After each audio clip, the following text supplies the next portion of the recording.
I am going to come back and say quickly, though. Uh, I'm going to come back and say this. This just a quick update, real quick. I was watching just a little piece, just a little piece of the YSL trial today. And I saw that Miss Love wanted to make it plain to the court that she just didn't force the witness to testify. That the police did not just force the witness to testify. That's why she said that there needs to be recordings to support this, and they're going to try to swing it to where the witnesses were just terrified, so on and so forth, kind of like that little scheme that happened yesterday in court. But I'll tell you this, and this is for sure, this is for true. The judge warned her. He said, Miss Love, I'm not going to let you play all these recordings because it has nothing to do, the recording has nothing to do with any witness that has been on the stand. And then she came back and said, no, I am, and I could have this come back wrong, but it's okay. You know, I'm going to correct it if I'm wrong. Just like I thought that they had not asked Mr. Murphy, was he high or under the influence. I thought that they did not ask him that. And so I apologize for that. That was wrong. That was the wrong information. And so sometimes we don't know everything. But, you know, when it's presented like it is what it is. So again, I do apologize for the misinformation. Like I was saying, she proved that today. Here's where she messed herself up. And this is why I'm telling you right now, when you try to reverse things for evil, for bad, it's going to come back and see you. What am I talking about? The judge tried to warn her, don't do it. When he read the reports, he was like, oh, okay, I see what you're saying. You don't want the jury to think that you just forced Mr. Murphy to testify, nor do you want them to think that he wasn't asked if he was under the influence. She was excited about that, but this is what's about to get you right here. He still said that he was saying anything to get home. So no matter if you pulled that out or not, he still acknowledged that he lied. At the time, he said that he was getting high. Did he take a drug test? And so if furthers this concern here, you may have asked him that, but you already have him on a crime, already have him on this charge. This interview from 2015.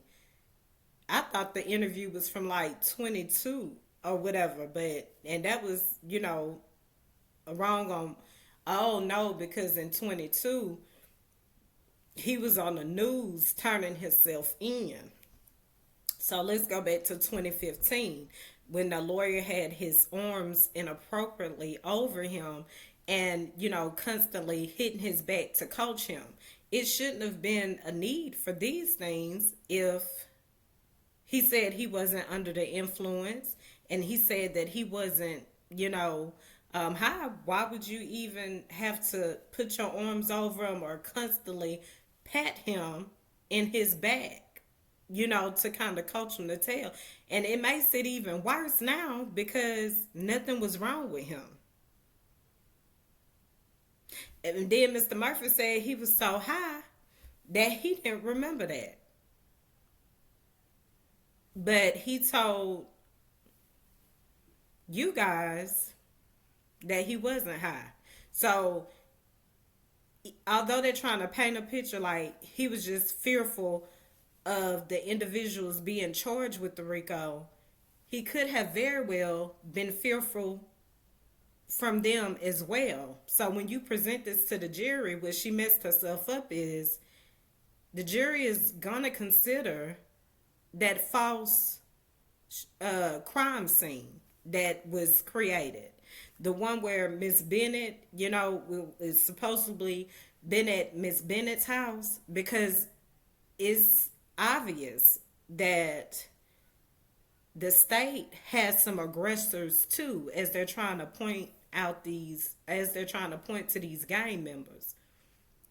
Excuse me, as they're trying to point to these rappers. They're trying to make it seem like people's just fearful of them, they're intimidated by them, but the law in this matter has been the aggressors as well. And again, not only are they going to remember the stage crime scene, like you can't be an oppressor, you can be an oppressor too, because this is how you have painted yourself with nothing lining up. Each witness, okay, I know you saying Mr. Murphy, that's one person, but see, you still got Mrs.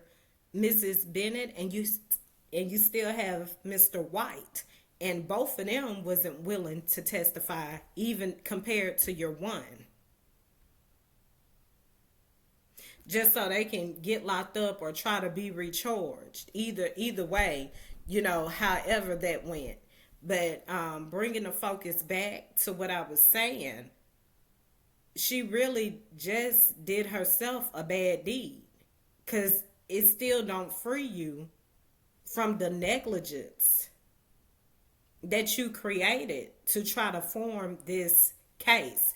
And you have nowhere else to go. That's why you want to focus back on what Mr. Murphy said. Even though I know you have to dot all your I's and cross your T's, that's for sure. But then you allow them to go ahead and bring back up the sexual assault on Miss Bennett, and you'll say, well, that didn't happen like that. Then how are we supposed to believe that didn't happen? Because she definitely has text messages to prove it. So we know that your team are not all legit, and nobody else did any digging or searching or anything else other than that. But that's where you're gonna fall at. That's where you're gonna mess up, because regardless of what Mr. Murphy said, Mr. Murphy got on the stand and said that I lied to you. I straight up lied to you. I lied to you because I didn't want to go to jail. I lied to you, and I lied to you. I lied to you to get home. That's exactly what he said. And the whole time, that friendly stuff. And see, I need to go. I might go ahead and do live 3. I might go ahead and do it for real.